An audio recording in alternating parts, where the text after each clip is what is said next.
All right, so today we are on day 42 of the 1 year chronological Bible plan, and we are going to be continuing on in Exodus. So let's get started.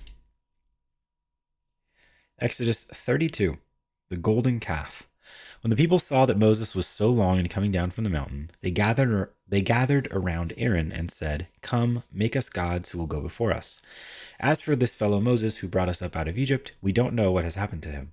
Aaron answered them, "Take off the gold earrings that your wives, your sons, and your daughters are wearing, and bring them to me." So all the people took off their earrings and brought them to Aaron. He took what they handed him and made it into an idol cast in the shape of a calf, fashioning it with a tool. Then they said, "These are your gods, Israel, who brought you up out of Egypt." When Aaron saw this, he built an altar in front of the calf and announced, "Tomorrow there will be a festival to the Lord." So the next day the people rose early and sacrificed burnt offerings and presented fellowship offerings. Afterward they sat down to eat and drink and got up to indulge in revelry. Then the Lord said to Moses, "Go down, because your people, whom you brought up out of Egypt, have become corrupt. They have been quick to turn away from what I commanded them, and have made themselves an idol cast in the shape of a calf. They have bowed down to it and sacrificed to it, and said, 'These are your gods, Israel, who brought you up out of Egypt.' I have seen these people," the Lord said to Moses, "they are a stiff-necked people. Now leave me alone, so that my anger may burn against them, and that I may destroy them. Then I will make you into a great nation." But Moses sought the favor of the Lord his God.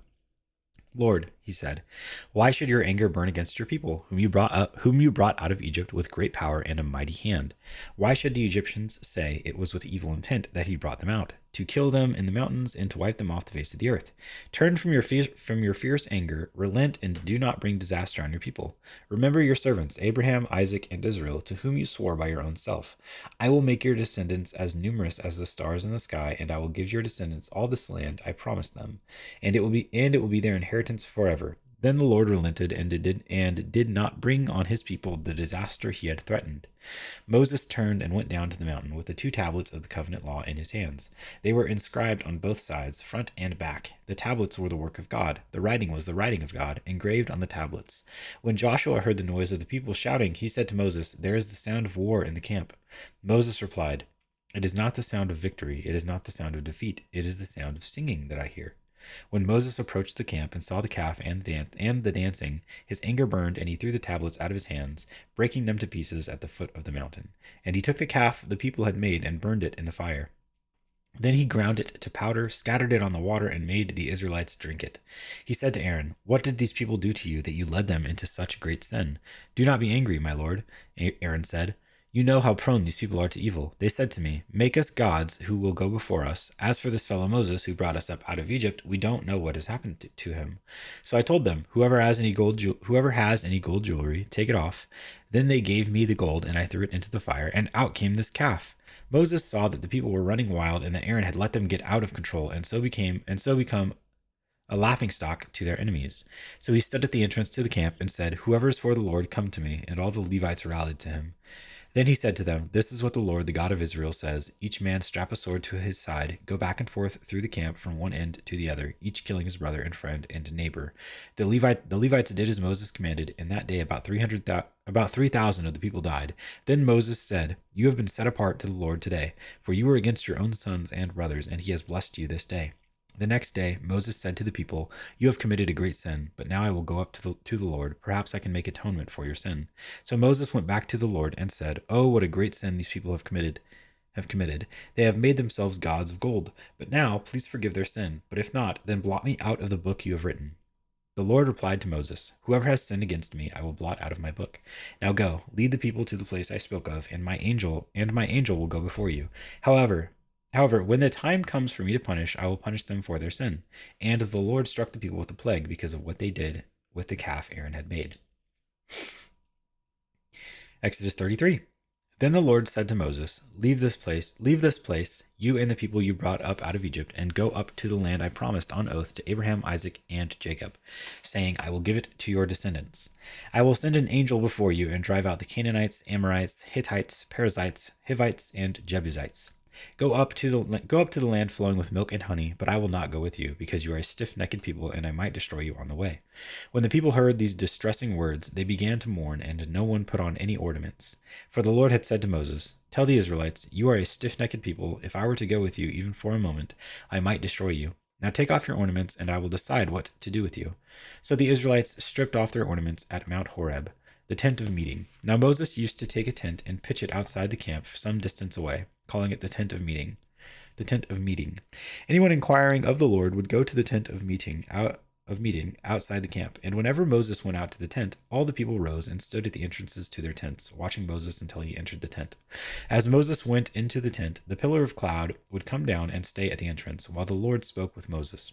Whenever the people saw the pillar of cloud standing at the entrance to the tent, they all stood and worshipped, each at the entrance to their tent. The Lord would speak to Moses face to face, as one speaks to a friend. Then Moses would return to the camp, but his young aide Joshua, son of Nun, did not leave the tent. Moses and the glory of the Lord.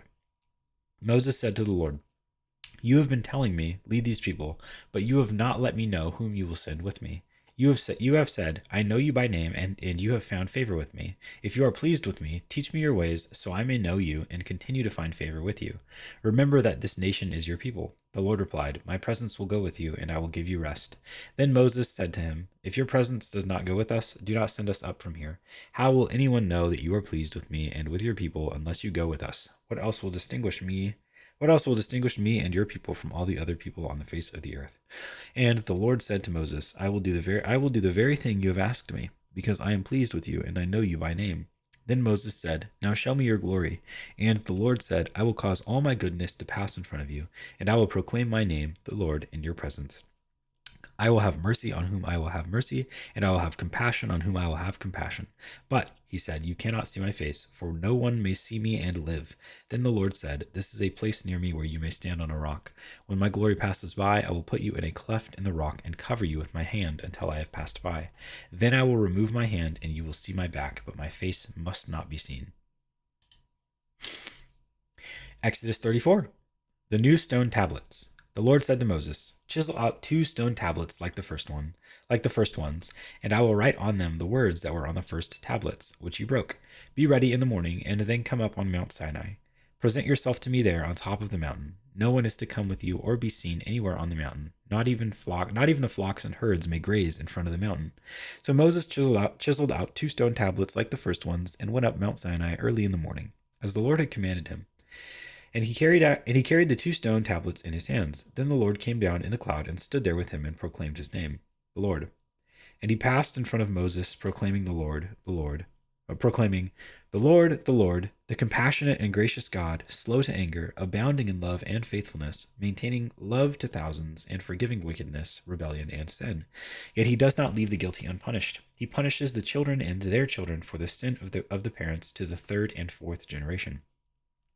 Moses bowed to the ground at once and worshipped. "Lord," he said, "if I have found favor in your eyes, then let the Lord go with us. Although this is a stiff-necked people, forgive our wickedness and our sin, and take us as your inheritance." Then the Lord said, "I am making a covenant with you. Before all your people I will do wonders never before done in any nation in all the world.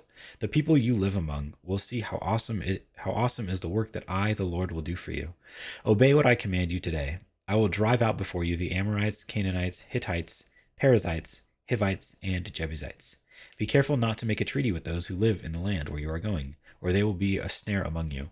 Break down their altars, smash their sacred stones, and cut down their Asherah poles. Do not worship any other god, for the Lord, whose name is a jealous God. Be careful not to make a treaty with those who live in the land, for when they prostitute themselves to their gods and sacrifice to them, they will invite you, and you will eat their sacrifices. And when you choose some of their daughters as wives for your sons, and those daughters prostitute themselves to their gods, they will lead your sons to do the same. Do not make any idols. Celebrate the festival of unleavened bread. For 7 days eat bread made without yeast, as I commanded you. Do this at the appointed time in the month of Aviv, for in that month you came out of Egypt. The first offspring of every womb belongs to me, including all the firstborn males of your livestock, whether from herd or flock. Redeem the firstborn donkey with a lamb, but if you do not redeem it, break its neck. Redeem all your firstborn sons. No one is to appear before me empty-handed. 6 days you shall labor, but on the 7th day you shall rest. Even during the plowing season and harvest, you must rest. Celebrate the festival of weeks with the first fruits of the wheat harvest, and the festival of ingathering at the turn of the year. 3 times a year all your men are to appear before the sovereign Lord, the God of Israel. I will drive out nations before you and enlarge your territory, and no one will covet your land when you go up 3 times each year to appear before the Lord your God. Do not offer the blood of a sacrifice to me along with anything containing yeast, and do not let any of the sacrifice from the Passover festival remain until morning. Bring the best of the first fruits of your soil to the house of the Lord your God. Do not cook a young goat in its mother's milk. Then the Lord said to Moses, Write down these words, for in accordance with these words I have made a covenant with you and with Israel. Moses was there with the Lord 40 days and 40 nights without eating bread or drinking water, and he wrote on the tablets the words of the covenant, the 10 Commandments. The radiant face of Moses. When Moses came down from Mount Sinai with the two tablets of the covenant law in his hands, he was not aware that his face was radiant because he had spoken with the Lord. When Aaron and all the Israelites saw Moses, his face was radiant, and they were afraid to come near him. But Moses called to them. So Aaron and all the leaders of the community came back to him, and he spoke to them. Afterward, all the Israelites came near him, and he gave them all the commands the Lord had given him on Mount Sinai. When Moses finished speaking to them, he put a veil over his face. But whenever he entered the Lord's presence to speak with him, he removed the veil until he came out. And when he came out and told the Israelites what he had been commanded, they saw that his face was radiant. Then Moses would put the veil back over his face until he went in to speak with the Lord. And that is day 42.